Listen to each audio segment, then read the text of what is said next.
So, James Bond has returned in For Your Eyes Only. It's the 12th 007 adventure, and following the success of Moonraker, it was quite a departure for the series. Cubby Broccoli decided to hire a new director, and they decided to go for former editor on the series, John Glenn. It was the first of 5 Bond films that he directed. Basically, John Glenn was in charge of Bond in the 1980s, bringing Bond to the screen. And at a time, John Glenn was thinking, as director, that he would have to introduce a new 007, new actor playing the role. But after much deliberation, Roger Moore decided to return for his 5th outing as 007 in For Your Eyes Only. Now, the story is based on, it has elements of Live and Let Die, the Keelhaul sequence with Bond and Melina trying to dodge the sharks underwater, is a sequence lifted directly from Live and Let Die, but the film itself is actually based on a short story from Ian Fleming called Risico.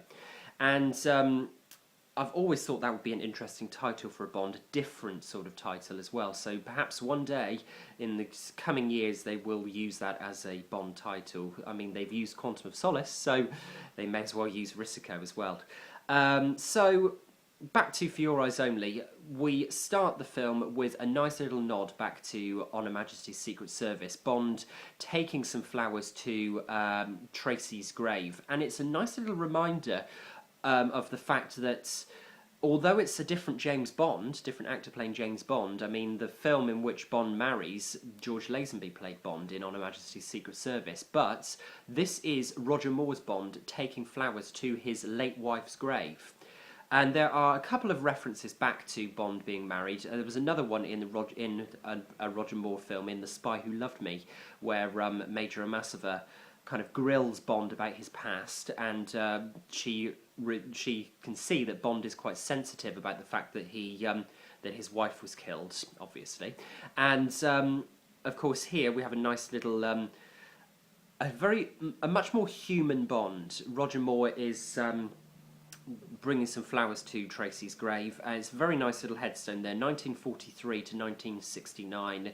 So we realise that she was 26. Diana Rigg, as Tracy, was supposed to be 26 when she died in On Her Majesty's Secret Service.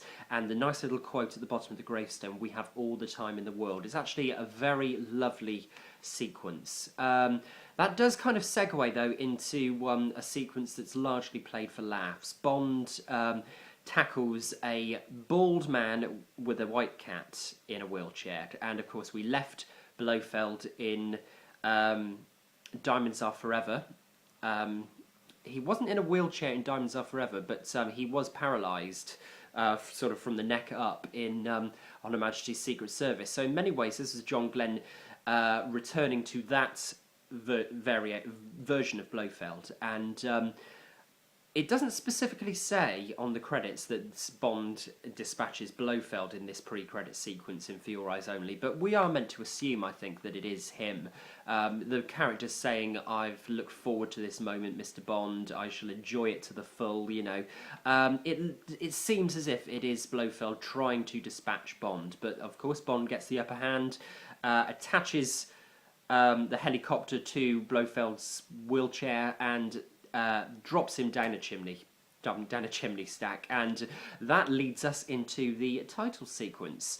I must mention actually as well the gun barrel sequence. It's one of the best in my opinion. It's the score for the film is from Rocky composer Bill Conti. Now, Bill Conti, in my opinion, is a very underrated composer, and his work on For Your Eyes Only is excellent. In my opinion, it's excellent. I think it has a very summery feel, as the film was released back in June 1981, so it was a summer Bond anyway, but it does have a very summery feel, and it has lots of energy to it, which is a marked contrast from John Barry's score for Moonraker. There's much more energy this time round in the music, and with the title sequence, it's Maurice Binders again, and it's the first time and the only time to date that the title artist appears in the over the opening credits sequence with the graphic design from Maurice Binder. Maurice Binder reportedly loved Sheena Easton's face, Sheena Easton, the singer of the song For Your Eyes Only, so he decided to place her over the credit sequence. So it's the first and only time to date that this has happened in the Bond series. But it's a nice sequence actually, and it is a good song. It was an Oscar-nominated song back in 1981. Didn't win, unfortunately, but it was an Oscar-nominated song. It is one of the better James Bond themes. So, the film was released back in June the 24th, 1981. It was the first of the Bond films to be attended at the royal premiere by Prince Charles and Lady Diana at the time. And this is very much Bond back down to earth. So, following the pre-title sequence, which is kind of played for laughs, apart from obviously Bond taking the flowers to Tracy's grave. The film has lots of twists and turns. I find it one of the most watchable Bond films, actually. Many people will say that it does kind of lag in the middle, and in some ways it does.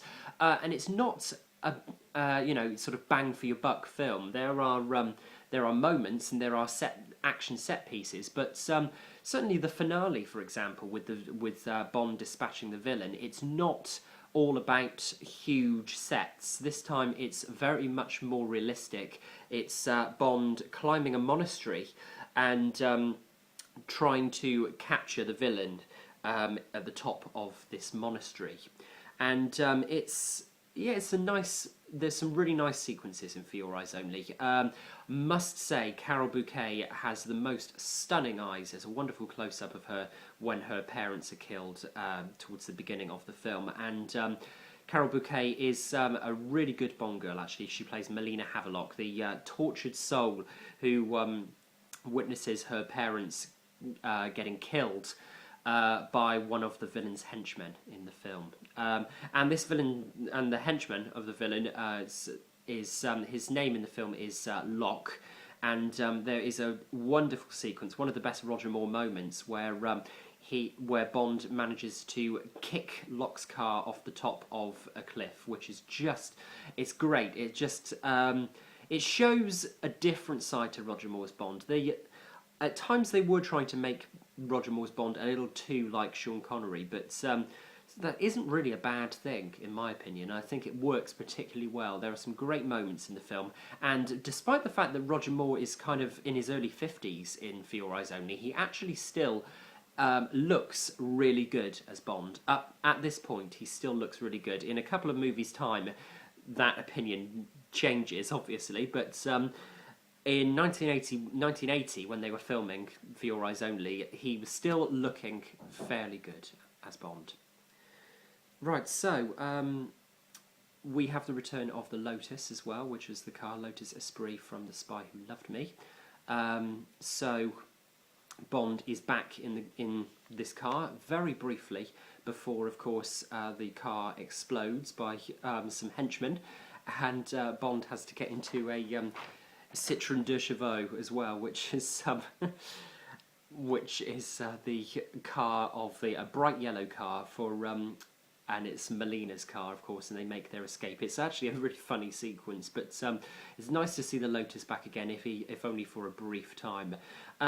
So having said about the Bond girl that is good, Carol Bouquet, we unfortunately have a letdown. The figure skater, Bibi Dahl, is played by Lynn Holly Johnson, who had very little acting experience before she appeared in this, and you can kind of see why. She is an obnoxious Bond girl, typically American, very annoying, and she actually is a detriment to the film. There's a scene in which she appears in Bond's bed, and even Bond has to turn her down, which, thank God, really, thank God the producers decided not to let Roger Moore bed somebody who is over half of his age.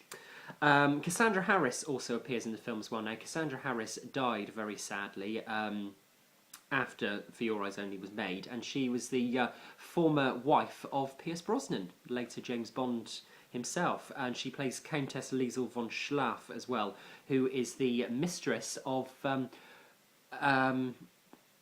of Columbo, played brilliantly by Chaim Topol.